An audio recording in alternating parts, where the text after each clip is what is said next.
Hello again YouTube, Mad Dog here. I wanted to do a quick little video, pretty much a versus video, or an explanation of why, in my opinion, it's important to carry a ferrocerium rod and striker. I've had one or two comments recently from people, especially people that I work with, saying that, you know, just take a lighter with you, you know, that covers all eventualities. Well, yes, in a survival situation, a lighter obviously is a no-brainer piece of kit to carry. However, they do come with some drawbacks and some limitations, which I'll quickly try and explain and demonstrate why I still think it's important to have a backup, so a ferrocerium rod as well. So as you can see, hopefully this lighter, it still has plenty of fluid left in it, and the temperature in the shed at the moment is just above zero, so just above freezing. Outside around freezing. So as you can see, the flame that's being emitted is slight, and this is set on the full, this is picking up on the full volume setting. Now the reason for that is because it's butane filled. Butane needs to be at room temperature or somewhat above freezing for the liquid to boil. Now when I say boil, that means obviously the liquid becomes gaseous, so obviously then you get your light. If the temperature drops below freezing, substantially especially, then the liquid remains liquid. It won't boil, and you won't be able to get this to light no matter how you try. So yes, you can rub it and shake it and keep it close to your body, all the rest of it. You want something to go to that's reliable straight away. So yes, in most conditions, ideal to carry a lighter. If you're in an environment where excuse me, the temperature is substantially below freezing, then the lighter won't work for you. Now the next thing obviously is, if you drop this lighter into a puddle, a stream, a lake, or even just drop it in the snow, we all know how hard it is to get a lighter to relight once it's been wet. Ferrocerium rod doesn't have any of those drawbacks. You know, this thing will operate well below freezing, right down to the point where, you know, you've got to dose this in liquid nitrogen for it to go brittle and snap. You know, it will work. You can throw it in a bucket of water, let it soak overnight. Come the morning, it will still strike and perform. So just to demonstrate this, what I'm going to do now is cut to the next bit of this video. I'm going to put this lighter, this same lighter, in my freezer, which I believe is about -18, -20, somewhere around there, which is still a workable temperature for some people in some climates. So I'll cut to that bit of the video and show you how we get on. Stay tuned. Welcome back. So I'm in the garage. I've got a spare freezer in here where we keep our surplus stocks as overspill. So I've got the ferro rod and striker and the same lighter, which as you can see is just about still working. So we're going to put these in the fridge, in the freezer rather, both of them together, throw them in there, and we'll give them 10 minutes and we'll see what happens. Welcome back. So 10 minutes or so has passed, so I'm back in the garage at the old freezer. Let's take out the lighter first and foremost. So hopefully, as you can see, yeah, we've just got a bit of frosting starting to form, so it's quite cold now, quite cool. So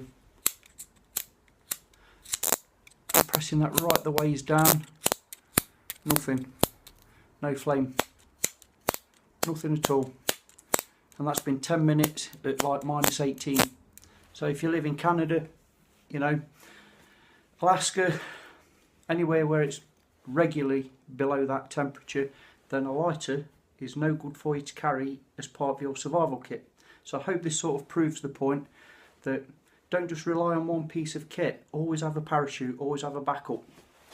So I'll move that to one side.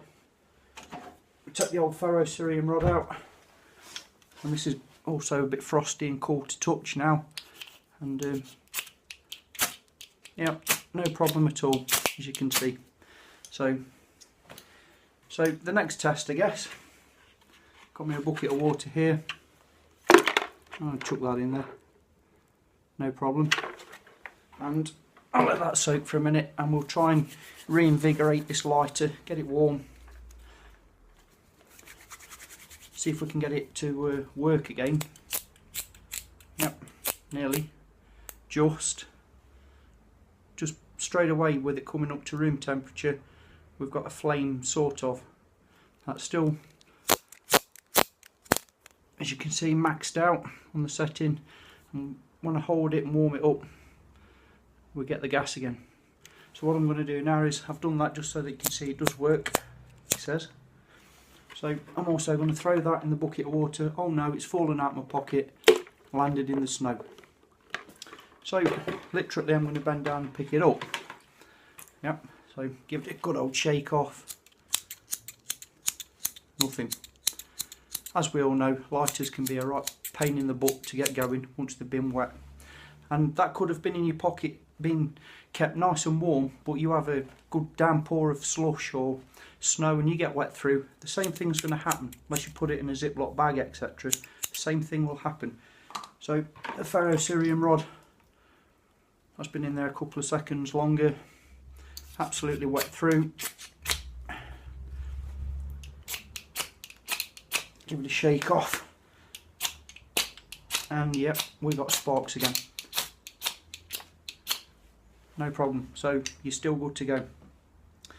So I just thought I'd quickly demonstrate this because, you know, it's so easy to be complacent and think, oh, I've got my lighter, I'm good to go.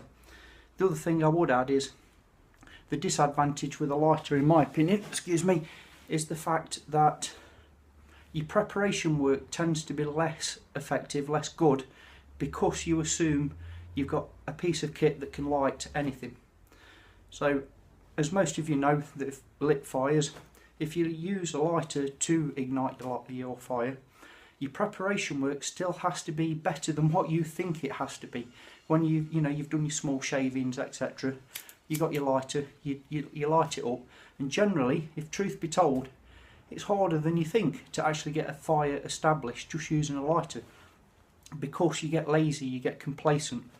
Whereas using a ferrocerium rod, you know that your preparation work has to be good. It has to be on point because you're using sparks to cause that ignition. So you don't cut corners, you don't, half-ass it because it won't work. You know it won't work. And the same applies with the lighter, but we assume that the lighter can light anything, so your prep work usually falls down. That's just my opinion and my experience, especially when you're cold and wet, you want a quick result, you cut corners, and that actually is negative, it's, stitching time saves 9 and all that, never rush that which needs to be done quickly. So whether you're using a lighter or a ferro rod, do your prep work, do your absolute best prep work before you take the lighter or the ferro rod to your tinder. So anyway, I hope you find some of this useful. I'm just trying to show you all that I know most of you are all very experienced and a lot better at this sort of thing than I am, but for people that aren't or new to this sort of game, if you like, I just wanted to show that everything has its limitations. Both of these pieces of kit are great bits of kit to carry. However, if you can, carry them both, because when one fails or you lose one, the other one will be there, and vice versa. They all have the merits. So that being said, I wish you all a great weekend. It's coming up to Christmas, so take extra care out there, whatever you're doing, and I'll see you all soon. Thank you very much for watching. Mad Dog signing off. Yeah!